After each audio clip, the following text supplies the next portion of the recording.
रूह से छुटकारा। मिसेस एल्बर्ट को प्राकृतिक रूप से कोई अजीब और रहस्यपूर्ण शक्तियां प्राप्त थी।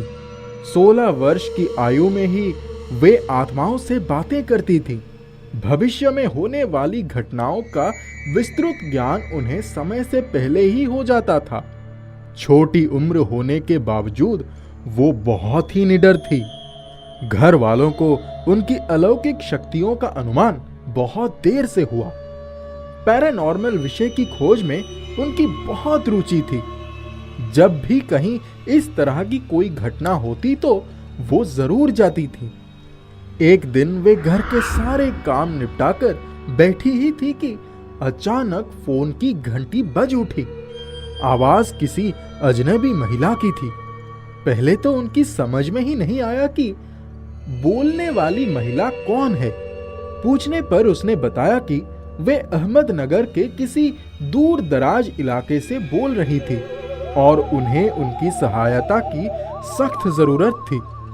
उन्होंने कहा, मैं मिसेस लाल बोल रही हूँ। मैं 1 महीने से अपने घर में बड़ी रहस्यमयी और अजीब अजीब आवाजें सुन रही हूँ। कभी घर के एक कोने में तो कभी ऊपर अपने बेडरूम में। कई दिनों से तो मुझे भयानक आकृतियां भी दिखाई देने लगी है। मिसेस एल्बर्ट की आंखों में एक रहस्यपूर्ण चमक पैदा हो गई। उनको लगा कि मामला बहुत गंभीर है। उन्होंने उसे और कुरेदना चाहा, लेकिन वो और कुछ न बता सकी। उनका गला रुद्ध हो गया था। उन्होंने जो कुछ टूटा फूटा वाक्य कहे उनमें याचना और आग्रह अधिक था। मिसेस एल्बर्ट ने उनसे वादा किया, उनके घर का पता पूछा और उसी दिन रात को उनके घर तक पहुंच गई। वहां कदम रखते ही जैसे मिसेस एल्बर्ट को एहसास हुआ कि वो एक प्रेतग्रस्त मकान के दरवाजे पर खड़ी हैं। उनके होठों पर खिंचवा पैदा हो गया। उन्होंने चारों तरफ निरीक्षण किया और दरवाजे पर दस्तक देने के लिए अपना हाथ आगे बढ़ाया। उस समय उनका दिल डूबने सा लगा, जैसे कोई उनसे बार बार कह रहा था कि इस मकान से दूर रहो, यहां से भाग जाओ, यहां बहुत खतरा है। पर फिर भी वो नहीं मानी। यह पल उनके लिए अति चुनौतीपूर्ण थे। दरवाजा खुला और एक महिला उनके सामने खड़ी थी। उनके चेहरे का रंग उड़ा हुआ था। मिसेस एल्बर्ट ने मुस्कुराकर उन्हें तसल्ली दी। अब घबराने की जरूरत नहीं है, क्योंकि वो आ गई है। पर उनका डर किसी प्रकार से कम नहीं हुआ। वो उनकी फटी फटी आंखों से झलक रहा था। उस समय उनकी हालत भी मिसेस लाल से कुछ अलग नहीं थी। अपने रूहानी ज्ञान के कारण उनके लिए ये अनुमान लगाना कठिन नहीं था कि ये मकान सदियों पुराना है और इसके अंदर एक भयानक आत्मा रह रही है, जिसकी उम्र लगभग 200 वर्ष है। अजीब दुविधा में पड़ गई थी वो। उनकी उम्र कम थी और उस प्रेतात्मा की उम्र अधिक और शैतान भी थी। क्या उसका सामना वो कर पाएंगी? वो सोचने लगी, उनकी रूहानी ताकत उसको अपने नियंत्रण में कर पाएगी? उन्हें ईश्वर ने बहुत ही दुर्लभ शक्तियां प्रदान की थी।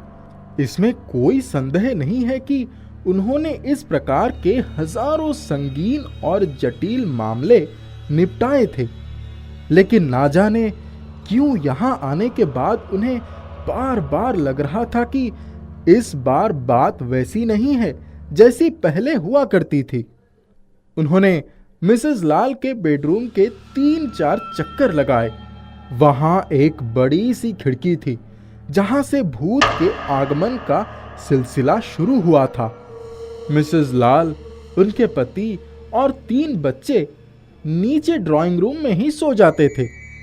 दरवाजे और खिड़कियां बंद रखने के बाद भी हर रात किसी की भारी जूतों की आवाज देर तक सुनाई देती थी।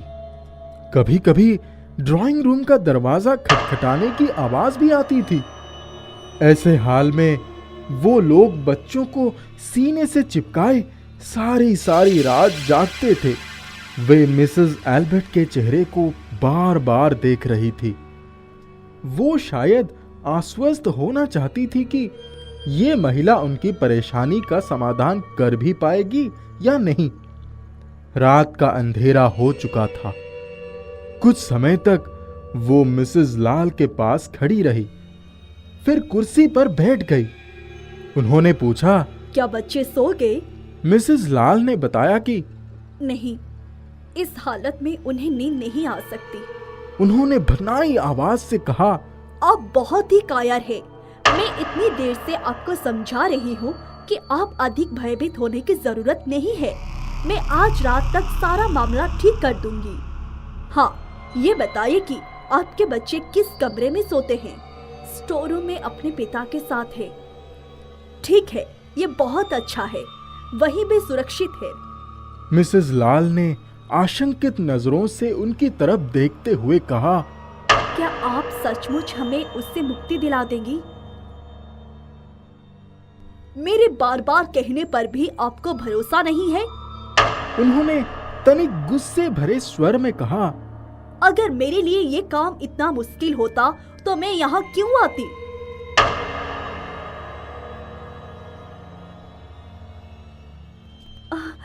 आप तो नाराज हो गई।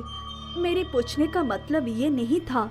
वास्तव में आपसे पहले भी कई लोग आए थे। उन्हें भी प्रेत आत्माओं को भगाने का अनुभव था।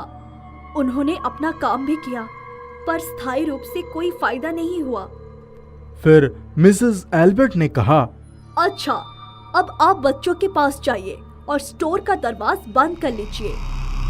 उन्हें चेतावनी देते हुए कहा, हो सकता है चीख पुकार, तोड़ फोड़, धमाके की आवाज आप लोगों तक पहुंचे, लेकिन आप लोग किसी भी हालत में दरवाजा मत खोलिएगा। आप लोगों को मेरी परवाह नहीं करनी है। और हाँ, ये बात भी ध्यान रखिए कि या तो आप लोगों को हमेशा के लिए उस प्रेत से मुक्ति मिल जाएगी या फिर मेरी लाश जाएगी। इससे अधिक मैं आपसे कुछ नहीं कह सकती। अब जाइए और मुझे बिल्कुल अकेला छोड़ दीजिए। मिसेस एल्बर्ट वापस आकर बैठ गई। जैसे शरीर में एक नई शक्ति का संचार हुआ। वो कुर्सी से उठी और उस बंद खिड़की के पास चली गई, जिसके विषय में मिसेस लाल ने बताया था कि वो रात 11 बजे इस ओर से प्रेतात्मा को अंदर आते देखती हैं। मिस्टर लाल से कहकर एक बड़ी सी मेज उन्होंने उसी जगह पर लगवा दी। यह उनके काम करने के लिए बहुत उपयुक्त स्थान है। बड़ी मेज वहीं पड़ी थी। कुछ आवश्यक चीजें बेतरतीबी से पड़ी थी। उस पर कुछ मोमबत्तियां, एक डिब्बा अगरबत्ती का और पानी से भरे 2 गिलास। 11 बजने में 20 मिनट बाकी रह गए थे। उन्होंने जल्दी से अपना लिबास बदला, सिर के बाल जूड़े की शक्ल में बांधे, हाथों में दस्ताने पहने, पर्स में से एक तावीज निकालकर धागे में बांध दिया, सिर पर काले स्कार्फ की पट्टी चढ़ाई। सिर से पैर तक बिल्कुल रहस्यमयी लग रही थी। उन्होंने जल्दी जल्दी 6 मोमबत्तियां जलाई, फिर तावीज को जलती मोमबत्तियों के बीच हवा में लटकाने का प्रबंध किया। उनकी तैयारी पूरी हो चुकी थी। अब सिर्फ उस प्रेतात्मा के आने की प्रतीक्षा थी। उनके दिमाग में शांति थी। हाँ, मन के अंधेरे कोने में एक आशंका बार बार उठ रही थी कि अगर वो उसको नहीं भगा पाई तो क्या होगा। वो खड़ी हो गई। चारों ओर सन्नाटा था। उन्होंने धीरे धीरे मंत्र बोलना शुरू कर दिया। 11 बजने में केवल 2 मिनट बाकी थे। तभी उन्हें ऐसा लगा कि कोई उनके पास खड़ा है। मिसेस एल्बर्ट अपनी जगह पर खड़ी रहीं। उनको बार बार लग रहा था कि बेडरूम में कोई और है। उन्होंने खुद को पूरी तरह से संयम रखा। काम का समय आ चुका था। उन्होंने अपनी नजरें उस ओर टिका दी जिधर उन्हें किसी की मौजूदगी का संदेह हुआ था। उनकी सारी शक्ति धीरे धीरे सिमटकर उनकी आंखों में आ गई। अचानक उनके कानों में सांस लेने की तेज आवाज आने लगी। उनके आंखों के सामने एक बहुत ही हृष्ट पुष्ट आकृति धीरे धीरे उभरने लगी। उसका आकार स्पष्ट होता चला गया। चेहरा बिल्कुल काला और कुरूप था। अंगारों की तरह दिखती बड़ी बड़ी आंखें, नश्तर जैसे बड़े बड़े दांत, सीना हड्डियों का ढांचा, फैली हुई टांगे किसी पेड़ के तने की तरह भरी और लंबी। एक पल के लिए उनका सारा शरीर कांप उठा। वो दुष्ट आकृति अपनी गुस्से से भरी आंखों से उन्हें घूर रही थी। वो अपना पाठ जोर जोर से करती जा रही थी। मंत्रों के पाठ की शक्ति उस प्रेतात्मा को सम्मोहन में जकड़े रही। उनकी अलौकिक शक्तियां रंग दिखा रही थी। आकृति ने आगे बढ़ने का साहस नहीं किया। ऐसा लग रहा था जैसे इसकी सारी शैतान शक्तियां जड़ हो गई थी।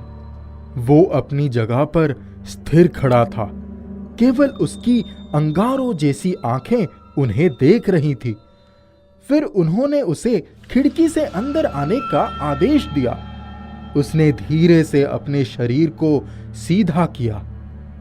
उसकी भारी भरकम आकृति थोड़ा हिली और दूसरे ही क्षण वो अंदर आ गई।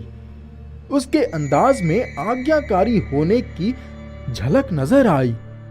वो उनके प्रश्नों के उत्तर देने पर राजी हो गया। उन्होंने सम्मोहन का प्रभाव कायम करते हुए पूछा, तुम कौन हो? उसने गुर्राते हुए कहा, मैं जोरावर हूं। अजीब और भयानक आवाज थी उसकी। उन्हें ऐसा महसूस हुआ जैसे किसी उजाड़ कब्रिस्तान में सैकड़ों प्रेत आत्मा एक साथ चीख पड़ी हो। कौन? जोरावर? उन्होंने पूछा। वो हंसा। उसके बड़े बड़े दांत चमकने लगे। हा हा हा हा, मैं एक शैतान हूं, महान और बहादुर। तुमने वो काम क्यों छोड़ा? उनकी नजरें उनकी आकृति पर ही टिकी रही। मुझे मजबूर किया गया था। उसकी आंखों में आग भड़क उठी। मैं एक सीधा साधा इंसान था, देश के लिए अपना जान न्यौछावर करने वाला और अपने काम में दिलचस्पी रखने वाला। फिर मुझे एक पहाड़ी लड़की से प्यार हो गया। वो बहुत सुंदर थी। मेरा बुलावा आ जाने की वजह से मैं उसे छोड़कर सीमा पर चला गया। मैंने सोचा था मैं उससे शादी करूंगा। जब 1 साल बाद घर पहुंचा, पाया कि मेरे उस दोस्त ने उससे शादी कर ली थी, जिसको मैं अपनी सारी बातें बताता था। मेरा खून खौल उठा। मेरे शरीर के अंदर एक ज्वालामुखी सा धधक उठा। मैं स्वयं पर काबू ना रख सका। इंतकाम ने मुझे दीवाना बना दिया। फिर मैंने उसी रात बदला ले लिया। मैंने दोस्त और उसकी बीवी को पहले रस्सी से बांधा, फिर कुल्हाड़ी के भरपूर जोर से दोनों के सिर गर्दन से अलग कर दिया। मुझे हर औरत बुरी लगने लगी। हर मर्द मुझे अपना दुश्मन लगने लगा था। शादीशुदा जोड़ों से मुझे नफरत हो गई थी। फिर मैं हर शादीशुदा जोड़ों का खून करने लगा। पुलिस की गोली से मैं मारा तो गया, लेकिन आज भी बदले की आग सुलग रही है। तुम गलत काम करते हो। ये सरासर अत्याचार है। तुम अच्छे स्वभाव के इंसान थे, फिर से वैसे ही बन जाओ और यहाँ से चले जाओ। उसने कहा, नहीं, ऐसा नहीं हो सकता। मेरे अंदर इंतकाम के आग तिदक रही है। मैं इस दुनिया के सभी लोगों को खत्म करके रहूंगा। मुझे कोई नहीं रोक सकता। मैं तुम्हारा खून पी जाऊंगा। वो भेड़िए की तरह गुर्राया। मिसेस एल्बर्ट तुरंत संभल गई। उन्हें एहसास हो गया था कि वो दुष्ट आकृति उन पर झपटने वाली है। उन्होंने अपना मंत्रोच्चारण तेज कर दिया। उनका पूरा वजूद रूहानी ताकत बनकर उनकी निगाहों से उस आकृति तक पहुंचने लगा। इस प्रयास में उनकी आंखें जैसे उबल पड़ी। फिर कुछ देर के बाद एक चिंगारी जैसी लहर उनकी आंखों से निकली और आकृति की कुरूप शक्ल पर जा पड़ी। वो पीड़ा की तीव्रता से टकराया। वो आकृति कांपने लगी, धीरे धीरे सुलगने लगी। तड़पने से उसकी आकृति में ऐंठन होने लगी। उसके गले से घुटी घुटी आवाज निकलने लगी। देखते ही देखते उसकी आकृति पहले शोला बनी, फिर राख में बदलने लगी। उस वक्त वो अपने होश में नहीं थी। उनके सारे अंग जैसे एक अलौकिक अनुभूति से सुन्न हो गए थे। उनके अवचेतन मन में सिर्फ एक ही ख्याल था कि उन्हें कोई निर्णयात्मक कदम उठाना है। प्रेतात्मा के इरादे आशानुकूल नहीं थे। वो पूरे 200 सालों से केवल एक खौलता हुआ वजूद था। उसे मानव जाति दुनिया से बेहद घृणा थी। अब उसको सुधारना असंभव था। उनका अंतिम कदम निर्णयात्मक साबित हुआ। 2 सदियों से जलने वाली आग अब ठंडी हो गई थी। दुष्ट आकृति की समाप्ति हो चुकी थी। तभी उन्हें लगा कि दरवाजे के बाहर कोई है। देखा तो मिस्टर लाल खड़े थे। उन्होंने पूछा, अब क्या आपने उस आत्मा को भगा दिया? तब मिसेस एल्बर्ट ने कहा, इस मकान का प्रेत खत्म हो चुका है। ये सुनकर मिसेस लाल भी सहमी हुई आ गई। मिसेस लाल ने पूछा, कुछ हुआ? तब उन्होंने कहा कि हाँ, अब वो मुसीबत हमेशा के लिए आपके घर से विदा हो चुकी है। उन्होंने मिसेस लाल के कंधे थपथपाए और बोली, अब वो तुम लोगों को कभी परेशान नहीं करेगा। मैंने अब उस दुष्ट आत्मा को समाप्त कर दिया है। परंतु वो उदास हो गई और बोली, ऐसा होना बहुत मुश्किल है। प्रेत दूर करने वाले यही कहते हैं, लेकिन फिर मैं तुमसे कह रही हूँ ना कि वो दुष्ट आत्मा अब कभी नहीं आएगी। मैंने उसे खत्म कर दिया है। हमारे साथ बेडरूम में चलिए। उन्होंने कहा। वो उनको उसके मरने की निशानी दिखाना चाहती थी। सबूत में आपको दिखाने के लिए मेरे पास कई चीजें मौजूद है, जैसे प्रेतात्मा की राख, उसकी हड्डियां और अन्य चीजें। आपने पहले ये बातें नहीं सुनी होगी।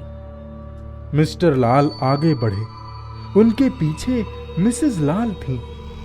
उनको सारी चीजें देखकर विश्वास हो गया था।